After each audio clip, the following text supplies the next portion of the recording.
जय श्री राम भाइयों, कैसे हो? भाइयों, मैंने ये तो बता दिया आपको कि मतलब मैं कल से लाइव आऊँगा, लेकिन मैं अपने रूल्स एक बार बता देता हूँ कि मेरा रहेगा 5 लॉट रहेगा, ठीक है। जिसमें कि 375 क्वांटिटी रहेंगी और मेरा स्टॉप लॉस रहेगा जो रहेगा 3750। मतलब अगर लिमिट हिट होती है तो मैं एग्ज़िट कर दूंगा। फिर मार्केट कुछ भी हो तो मैं एंट्री नहीं लूँगा, फिर मैं नेक्स्ट डे ही प्लान करूँगा।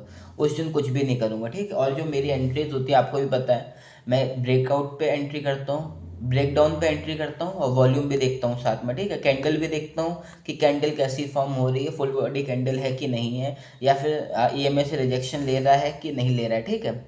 और रिटेस्ट वाली एंट्री लेता हूँ अगर अच्छी दिखती है, जैसे कि प्राइस बढ़िया मूव कर रहा है वहाँ पे रिटेस्ट पे, तो मैं लूँगा। और रिटेस्ट सिर्फ एक ही बार होगा, जैसे कि मैं आपको बता देता हूँ कि एक बार ब्रेकआउट किया कैंडल ने, ठीक है। ब्रेकआउट या ब्रेकडाउन कुछ भी किया, मैं पहले ब्रेकआउट का एग्जांपल बता देता हूँ। जैसे मार्केट ने ब्रेकआउट किया है तो मैं मार्केट ब्रेकआउट कभी फेक आउट दे देता है, ठीक है। तो फिर वो दोबारा रिटेस्ट करने के लिए आता है, रिटेस्ट हो गया, ठीक है। फिर भाई रिटेस्ट किया, फिर वो ऊपर चला गया, फिर उसी पॉइंट पे आया, तो वो दोबारा रिटेस्ट की एंट्री मत लेना।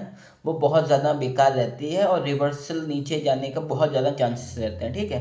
तो ये मुझे बताना था आपको और मैंने बता दिया। और हायर हाई पे एंट्री रहेगी, मतलब पहले ब्रेकआउट हो गया, ब्रेकआउट के बाद आपने देखा होगा कि थोड़ा सा मार्केट नीचे आता है, कंसोलिडेट करने की कोशिश करता है, फिर ऊपर जाता है ईएमए से रिजेक्शन लेके, और फिर हम एक हायर हाई बनाते हैं या फिर हायर लो बनाते हैं अगर इन केस ऑफ ब्रेकडाउन, ठीक है।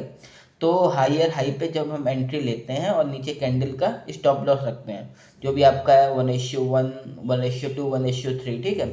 मेरा तो 1:3 रहता है। जो मेरे जितने ट्रेड्स होते हैं कम ही हिट होते हैं, लेकिन जब होते हैं ना तो मैं मंथली प्रॉफिटेबल ही रहता हूँ, ठीक है। और इसमें आपका 5 पॉइंट का रहेगा, ठीक है। और मुझे ज़्यादा बताने की ज़रूरत नहीं है। और मैंने ये कैलेंडर लिया हुआ है, आप भी चाहो तो ऐसा ले सकते हो। दिख रहा है आपको कि मैंने लिखा हुआ बजट डे स्पेशल, सारे रूल्स वगैरह लिखे हुए हैं। मैं आपको एक बार पढ़ के दिखा देता हूँ कि 1 तारीख को बजट डे स्पेशल है, ठीक है। रूल फॉलो करने का मैं खुद को पॉइंट देता हूँ 5 पॉइंट, प्रॉपर एंट्री का 2 पॉइंट देता हूँ, फिक्स्ड आरआर का रिस्क रिवॉर्ड जो रेशियो होता है ना, कि मैंने भाई कि रिस्क रिवॉर्ड रेशियो फॉलो किया, कहीं मैं पहले तो नहीं निकल गया, कहीं मैं बाद में तो नहीं निकला, इसलिए मैं +2 पॉइंट देता हूँ। इमोशन, इमोशन आप कोशिश करना, जितना आपका इमोशन सही रहेगा ना, काम रहोगे, उतना आप ट्रेड अच्छा कर पाओगे। अगर आप रिवेंज में हो, अच्छे मूड में नहीं हो, या फिर सो के तुरंत उठे हो, या फिर नींद पूरी नहीं हुई है, तो आप देखना इसका फ़र्क आपकी ट्रेड पे ज़रूर पड़ेगा, ठीक है। और कोई फोमो नहीं आना चाहिए आपको, मतलब फियर ऑफ मिसिंग आउट नहीं होना चाहिए। अगर आपका एसएल हिट हो गया तो कोई रिवेंज की भावना नहीं होनी चाहिए कि आप दूसरा ट्रेड लो, इसमें आपको प्रॉफिटेबल होना है, क्योंकि इससे आप एक ट्रैप में फंस जाओगे और आप लॉस करोगे, फिर आप एक ट्रेड लोगे, फिर आप लॉस करोगे, ऐसे आप अपना पूरा कैपिटल वाइप आउट कर सकते हो एक ही दिन में, ठीक है। और कोई अर्ली एंट्री नहीं लेनी है, मतलब आपको, आपने सोचा कि भाई यहाँ से तो ब्रेकआउट हो ही जाएगा या ब्रेकडाउन हो ही जाएगा, ऐसा नहीं होता है। आप कंफर्मेशन के बाद ही एंट्री लो, और अगर आपका छूट जाता है ट्रेड, छूट जाने दो, कोई बात नहीं। दोबारा ट्रेड मिलेगा, और नहीं मिलेगा तो कोई बात नहीं, कल मिलेगा, परसों मिलेगा, ठीक है। ये भाई याद रखना। और लेट एंट्री भी नहीं लेना, जैसे भाई ब्रेकआउट हो गया और आप एंट्री नहीं ले पाए, तो वहाँ पे भी नहीं लेना, क्योंकि आपने अगर बड़ी कैंडल बन गई लगभग 10 पॉइंट की, ठीक है, और अगर आपने वहाँ पे एंट्री ले ली, तो फिर क्या करेगा मार्केट, थोड़ा सा नीचे आएगा, 5 पॉइंट आपका यूं ही हिट हो जाएगा और चला जाएगा, ठीक है। तो इसलिए आपको नहीं करना, वॉल्यूम का कंफर्मेशन जरूर करना है आपको, ठीक है।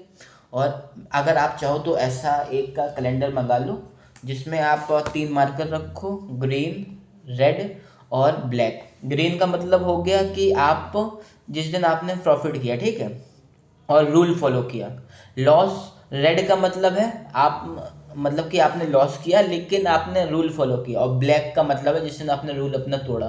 तो आपको मंथ एंड में एक साथ दिखेगा कि आपने कितना अपना रूल फॉलो किया, कब आप ग्रीन में रहे, कब आप रेड में रहे। तो ये चीज़ें जब आप आखिरी में देखोगे ना, तो आपको बहुत अच्छा लगेगा, क्योंकि आप कहीं बहुत आज 31 है, ठीक है, तो आज आप बहुत कुछ लिखोगे, चिपकाओगे, सब कुछ करोगे, सोचोगे 1 तारीख से मुझे बिल्कुल चेंज होना है, तो आप जो कॉपी में लिखते हो ना वो कॉपी में ही रह जाता है।